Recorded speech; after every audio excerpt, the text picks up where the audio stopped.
Iran का बहुत अहम तरीन पुल उड़ाया इजराइल ने, जो दो शहरों को जोड़ता था, कराज और तेहरान। इस पुल का नाम था B1। भाई मिडिल ईस्ट में सबसे ऊंचा पुल था।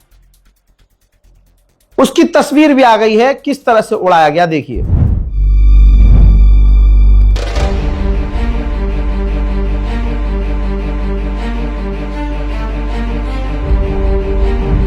देख लिया।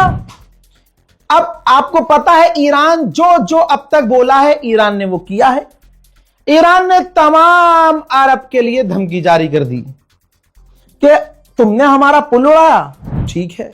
ये देखिए दोस्तों, भाई पहला है कुवैत, दूसरा है बहरीन, चौथा है अबू धाबी, फिर जॉर्डन, फिर एंटायर द वेस्ट बैंक, पूरे वेस्ट बैंक में इजराइल में, फिर अबू धाबी है, शेख खायफा ब्रिज, फिर अम्मान है जिसका नाम है पुल ब्रिग अब्दून, ठीक। फिर इसके बाद है नॉर्थन इजराइल, फिर आखिर में है पूरा एक सेट है ब्रिज का जो काफी बड़ा है, यह भी जो है इजराइल की तरफ है, शट अल अरब ब्रिज। तो दोस्तों इसमें सिर्फ सऊदी अरब नहीं है, पहली बार, बाकी सारे अरब देश हैं। ये पोस्टर ईरान ने ही रिलीज किया है और ईरान ने भाई ब्रिज के नाम, ब्रिज के पूरा डिजाइन सब जारी कर दिए हैं कि हम इन्हें उड़ाएंगे। तो जंग कौन बढ़ा रहा है? इजराइल, सबको पता है।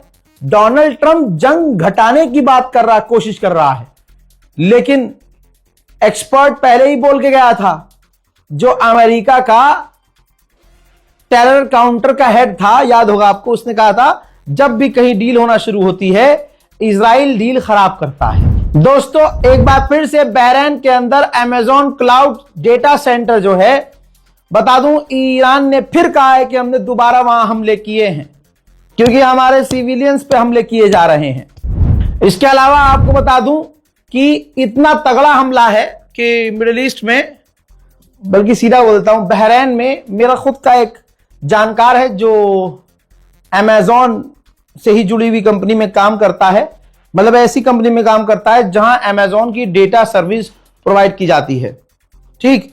तो वो बता रहा है पूरा सर्वर डाउन है जी रजा भाई, पूरा सर्वर डाउन है, काम नहीं कर रहा है, कंपनी में काम नहीं हो पा रहा है, सर्वर काम नहीं कर पा रहा है। बहरीन अब यूएनएससी में गया और रोने लगा चिंगाड़े मार के, और भड़का है विदेश मंत्री बहरीन का यूएनएससी में, और कहा है कि यूएन को ईरान के खिलाफ तगड़ा एक्शन लेना चाहिए और मुंहतोड़ जवाब देना चाहिए। इसी बात पर ईरान को, बहरीन को और बहरा करना चाहिए। उधर ईरान ने पिछले 3 घंटे में 3 बड़े हमले किए। यह तीसरे हमले की वीडियो जारी की है जो मैं आपको दिखा रहा हूं। अरब देशों में फिर से फुसफुसाहट है, डर का माहौल है कि जो भी ट्रंप ने कहा था सब झूठ हुआ है, सब झूठा साबित हुआ है।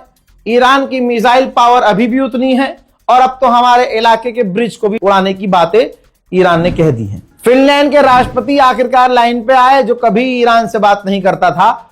उसके फिनलैंड के राष्ट्रपति ने ईरान के राष्ट्रपति से फोन पर बात की और कहा कि आपके और हमारे बीच जो भी डिसएग्रीमेंट है, मतभेद हैं, बैठ के निपटा लेंगे चाचा, क्या जरूरत है लड़ने की।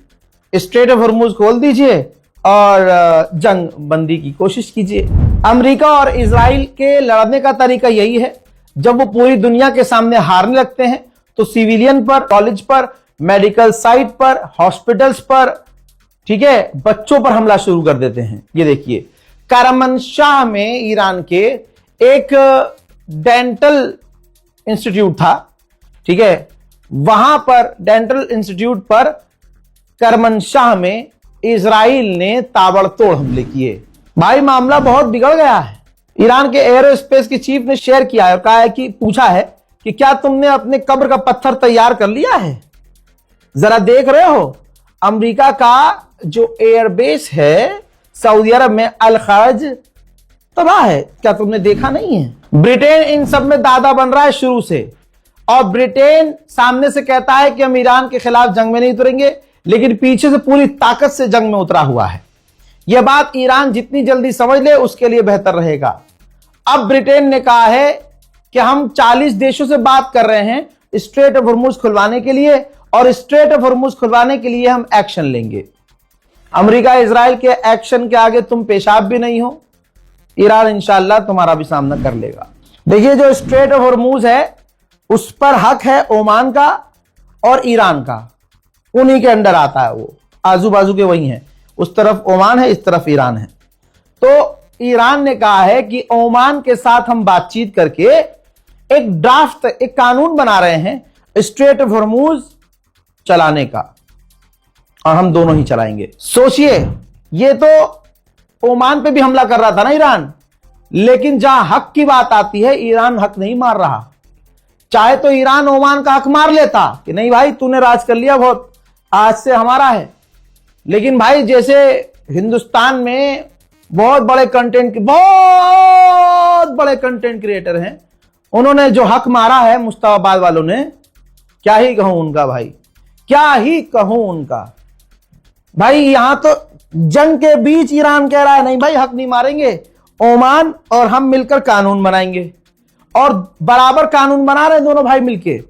लेकिन वो कौन सा क्रिएटर है, कमेंट में बताओ, दिल्ली के मुस्तफाबाद का, जिसने गरीबों का हक ही मार लिया, और इतनी औकात नहीं सालों की कि भाई बैठकर सामने बात कर लें कि हाँ भाई ये इतनी दिन में हमने इतना कमाया था, इतने टाइम में इतना कमाया था, तुम्हारा इतना इतना हिसाब बन रहा भाई, अल्लाह अल्लाह खैर सल्ला, तुम अपने रास्ते हम अपने रास्ते, खुदा हाफिज।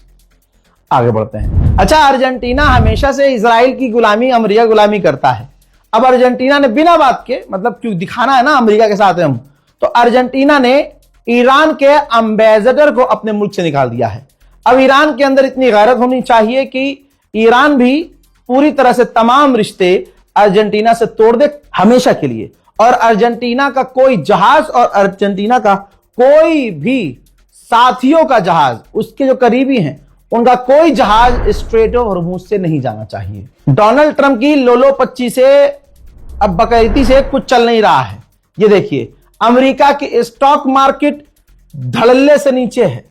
बता दूं कि 830 बिलियन डॉलर का नुकसान हो रहा है। स्टॉक मार्केट की बात कर रहा हूं।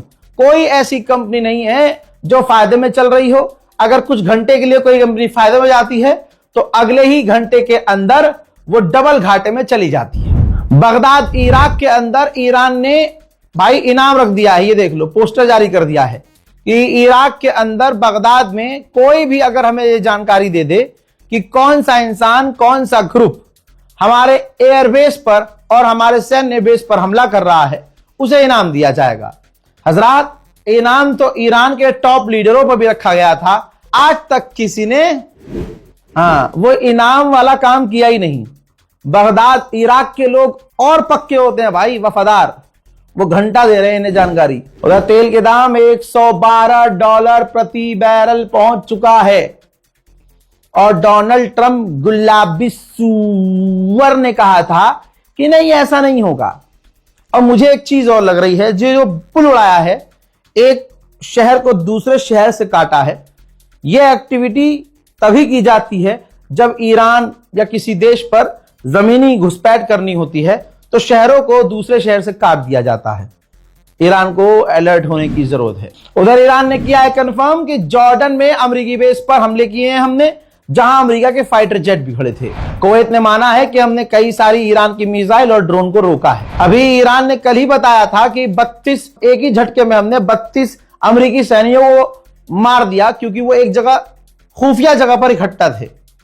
रिपोर्ट क्या कह रही है? अब रिपोर्ट आपकी स्क्रीन पर है, फैसला आपके हाथ में है। रिपोर्ट कह रही है कि अमेरिका छुपा रहा है, उसके जितने सैनिक मर रहे हैं अमेरिका वो बता नहीं रहा है। आ गया पाकिस्तान औकात पर, आ गया। पाकिस्तान ने बोला कि हम बातचीत तो करा रहे हैं लेकिन बहुत सारी रुकावटें हैं। मैं पहले दिन से कह रहा हूं कि उछल ज्यादा रहा है, ईरान बात ही नहीं कर रहा।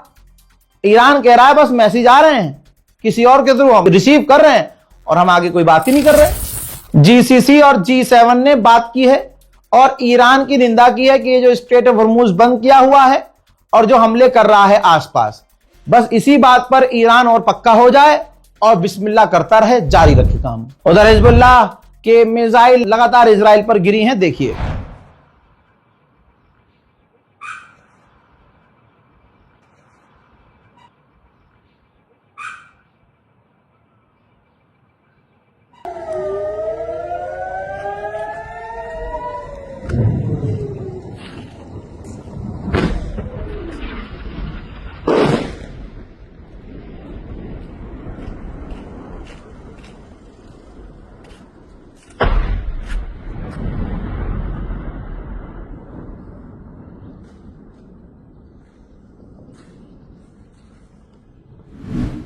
बहरीन क्या कह रहा है? हम मिसाइलें रोक रहे हैं, हम ईरान के हमलों को नाकामयाब कर रहे हैं। सच्चाई क्या है? बिफोर आफ्टर, ऊपर पहले की और नीचे बात की, वो आपको दिख रहा है? जो लाल घेरे में कोई चीज है ऊपर, नीचे गायब है। यह है अमेरिकी रडार। बहरीन में यह अमेरिका का रडार था जो ईरान ने ऐसा उड़ाया है कि अब नजर नहीं आ रहा है। उधर हंडाला ने तो अलग गंडाला मचा रखा है। हंडाला हैकर ईरानियन ग्रुप ने एक इजराइल की डिफेंस कंपनी की वेबसाइट को, डेटा को हैक कर लिया, जिसके अंदर हथियारों की, मिसाइलों की, डिफेंस की बहुत सीक्रेट जानकारियां थी। उधर अगर दूसरा मंजर दिखाऊं तो ये ईरान की तस्वीरें हैं। ईरान के ऊपर अमेरिका और इजराइल बहुत खतरनाक हमले कर रहे हैं और पूरे अक्रॉस द ईरान, यानी पूरे ईरान में हर शहर पर इन दोनों के हमले जारी हैं, जिनकी ये एक्सक्लूसिव मैं आपको तस्वीरें दिखा रहा हूं। इसी में से मैंने आपको दिखा दिया कि पुल भी उड़ा दिया है अमेरिका इजराइल ने, लेकिन ये तस्वीर देखिए, खतरनाक डिस्ट्रक्शन ईरान में हो रहा है और ईरान को इस चीज से उभरने में कई साल लगेंगे। मेरे पास एक वीडियो और है, ईरान पर हमले का मंजर है, वो देखिए।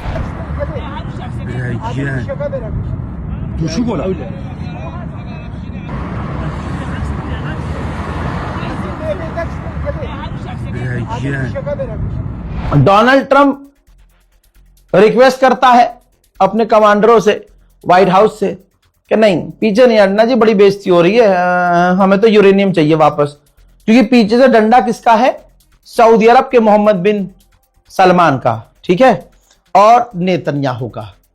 तो अब इसने रिक्वेस्ट करी नेतन्याहू ने, तो नेतन्याहू की रिक्वेस्ट पर अमेरिका की तमाम एजेंसियों ने, व्हाइट हाउस ने, पेंटागन ने एक प्लान बनाकर ट्रंप को दे दिया है कि इस प्लान के तहत अगर हम काम करेंगे, घुसपैठ करके हम ईरान का यूरेनियम ला सकते हैं। याद रहे, अभी 2 दिन पहले ट्रंप ने कहा था कि यूरेनियम इतनी गहराई में दब गया है ईरान का कि उसे हम क्या, आप क्या, खुद ईरान नहीं निकाल सकता। तो इसका मतलब ये बात झूठ है। अगर तुम प्लान कर रहे हो यूरेनियम लाने का, तो उसका मतलब ट्रंप ने सारी दुनिया से झूठ बोला था।